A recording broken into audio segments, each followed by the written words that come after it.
Redmi Note 8 Pro versus iPhone 11 detailed camera comparison. I know a lot of you have been waiting for this video. If you guys saw my Redmi Note 8 Pro camera review, you know it has the best set of cameras in under 20,000 rupees. And we know that the iPhone 11 is also packing the best set of cameras for its price range. Let me make this very clear at the beginning. None of these phones compete directly or even indirectly with one another, and there is a huge price difference between the two. In fact, you can buy 4 Redmi Note 8 Pro smartphones at the price of one iPhone 11, and someone who was going to get the iPhone 11 won't change his or her mind and get the Note 8 Pro instead, or someone who is planning to get the Note 8 Pro is not going to extend their budget 4 times and get the iPhone 11. There are many reasons for why there is such a huge price difference between both these phones. But the point of this video is to show you guys how far the cameras on budget smartphones have come, and you don't need to spend a ton of money on flagship smartphones just to get amazing looking images. We have over 75 image and video samples to go through. But first, let us check out the specs of the cameras on both these phones. If you already know the camera specs and you don't find this part useful, you are free to skip ahead straight to the image and video samples. Note 8 Pro comes with a quad camera setup at the back, and just like the Note 7 Pro, it continues to play the numbers game by including a 64 megapixel primary sensor. Now the high megapixel count doesn't always translate to better images, but that is what most people believe in, so some smartphone companies are trying to capitalize on that. This 64 megapixel primary sensor is coupled with f1.9 aperture and a 26mm lens. Next, it gets a 8 megapixel camera with f2.2 aperture and a 13mm ultra wide angle lens. Then there is a 2 megapixel camera with f2.4 aperture and it gets a dedicated macro lens. Finally, there is another 2 megapixel depth sensor with f2.4 aperture, but it is only used for sensing depth information while taking portrait shots. This phone can shoot 4K unstabilized videos at 30 fps, 1080p videos at 30, 60 or 120 fps, and 960 fps super slow motion videos at 720p resolution. iPhone 11 comes with just 2 cameras at the back. Primary one has a 12 megapixel sensor with f1.8 aperture, 26mm lens, and it gets optical image stabilization. Secondary camera also gets a 12 megapixel sensor with f2.4 aperture, and this one is coupled with a 13mm ultra wide angle lens. On the iPhone 11, you can shoot 4K videos at 24, 30 and 60 fps, and 1080p videos at 30, 60, 120 and 240 fps.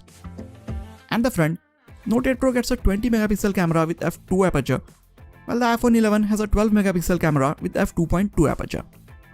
Now before we start with the image and video samples, if you are new to this channel, please make sure to hit the subscribe button and the bell icon next to it. That way, you won't miss out on any of the amazing videos coming up on this channel. Starting with the daylight images. You can straight away tell that the images from the Note 8 Pro show saturated colors and have much more contrast compared to the iPhone 11.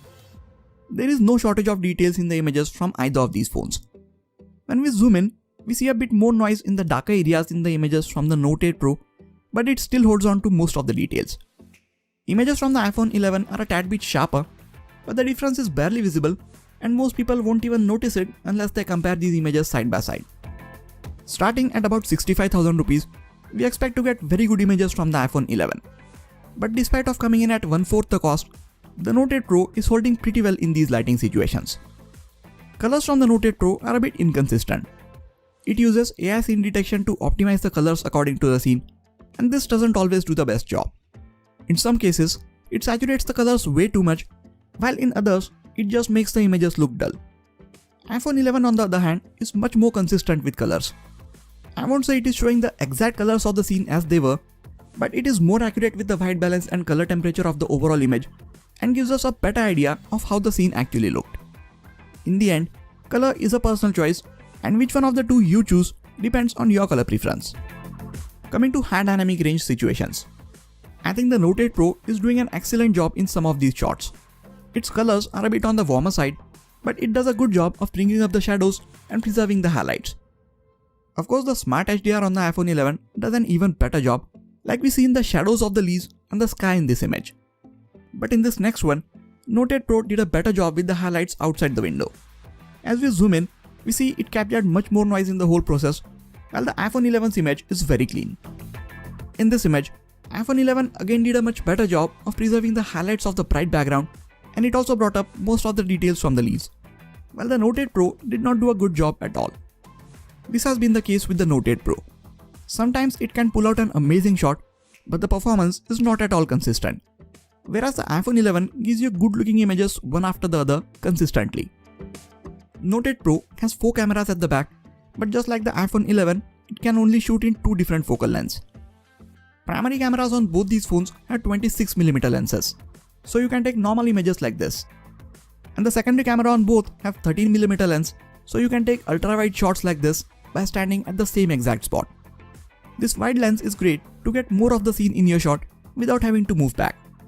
Ultra-wide cameras are not as good as the primary cameras on either of these phones, so these images don't have a lot of details in them. But the ones from the iPhone 11 still have more details compared to the ones from the Note 8 Pro. There is a 64MP sensor on the Note 8 Pro, but by default it captures 16MP images. If you want, you can switch to the 64MP mode for having more details in your shots. These images are huge in terms of file size, so I suggest using this mode only when you are trying to capture images of landscapes or architecture in bright lighting conditions. And this mode does not use pixel binning, so there is going to be a lot of noise if you try to capture images in lower light. Both are quick at switching the focus from near to far objects, but the iPhone actually latched on to the focus much quicker for all of these close-up shots. Once the focus is set, subject is very sharp in all these close-up shots, and since both have a wide aperture, background in each of these images get a very nice optical blur. Close-up shots is one area where the Note 8 Pro matches up to the iPhone 11 perfectly. Actually, it goes even a step ahead of the iPhone because there is a dedicated macro lens which lets you get extremely close to your subject to click amazing images like this.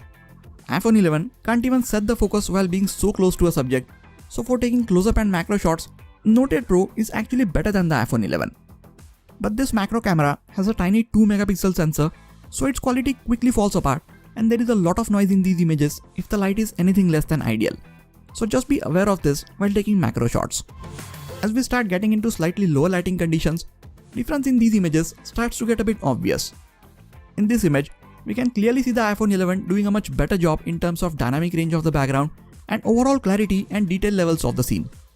Its images are much cleaner, which means there is less noise to begin with, and it doesn't need to be very aggressive with noise reduction, which can sometimes result in loss of details. Note 8 Pro can do well when there is some light around, but just make sure that you are not using the 64MP mode in these situations, as it will end up capturing too much noise, which ruins the overall look and feel of an image. In some of the images, it is very hard to tell which one did a better job unless you zoom in very deep and try to peep on each individual pixel, which I feel is a huge win for the Note 8 Pro. iPhone handles the exposure from light or the brighter areas of the images better, and it manages to evenly lit the scene on the subject that you are trying to capture without adding too much of noise. Both the phones get night mode, so they can take much better images when the light gets even lower. Night mode on the iPhone 11 is clearly doing a much better job. It ends up capturing much more light and details while introducing minimal amount of noise or green in the shot, which is completely opposite to what the Note 8 Pro does. Its night mode images are definitely brighter than the auto mode ones, but it adds in a lot of noise and barely retains any details, which is apparent as we zoom in on any part of its images. It is nice to see the iPhone 11 finally managing to beat the Android phones in lower light, because it was disappointing to see that even the Note 7 Pro could beat last year's iPhone XS Max in very low lighting situations. So the iPhone 11 is a clear winner when it comes to low light photography. Note 8 Pro can capture unstabilized 4K videos at 30fps, and these videos are no match for the extremely detailed and stable videos from the iPhone 11. iPhone 11 can even shoot amazingly stable 4K 60fps videos with extended dynamic range, and these videos are just a treat to watch. 1080p videos are stabilized on the Note 8 Pro, and they look a lot better than its 4K videos. But it is no match for the detailed and high bitrate videos from the iPhone 11, which is one of the best smartphones for shooting videos in the market right now. So after over 75 image and video samples, what do you think the conclusion is? If you have been keeping score, iPhone 11 captures sharper and more detailed images in bright daylight despite the Note 8 Pro having a much high resolution sensor. Colors are also more natural from the iPhone 11. Dynamic range is good from the Note 8 Pro, but it is not consistent in all situations. Thanks to the extra macro mode, close-up shots are better from the Note 8 Pro. iPhone 11 gets ahead in the portrait mode shots with better detail levels, dynamic range and overall colors, and it is again much better in lower light, both with and without the night mode.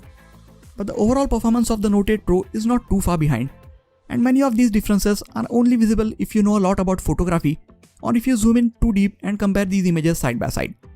Otherwise, on their own, most of the images from the Note 8 Pro look good, and I feel majority of the average users will be very happy with its camera performance. So that brings me back to the point which I mentioned towards the start of this video. iPhone 11 obviously has a good set of cameras, and rightly so because you are paying a fortune for it. But despite of coming in at 1/4 the price, cameras on the Redmi Note 8 Pro are also really good, and these images are a proof that cameras on budget smartphones are getting so good that they can go head to head with some of the flagship smartphones in the market. If you are someone who has an iPhone 11 or if you are planning to get one, don't worry, your phone is still technically better at all the aspects. But if you are someone who has the Redmi Note 8 Pro or if you are planning to get it, you should know that the cameras on your phone are capable of taking really good images, so don't let the fact that you don't have a flagship smartphone limit you from taking amazing shots. These have been my thoughts and views about the cameras on these two phones. What do you guys think? Let me know in the comments. And if you plan on getting any one of these phones, I will really appreciate if you buy them from the affiliate links in the description section. It doesn't cost you anything extra, but the every purchase you make via those links help me make these very detailed videos for you guys. That is it for this video guys. Please hit the like button if you enjoyed this video and subscribe to the channel for more quality tech videos like this. You can also check out some of the other videos from this channel. This has been Sagar, and I'll catch you guys in the next video. Take care.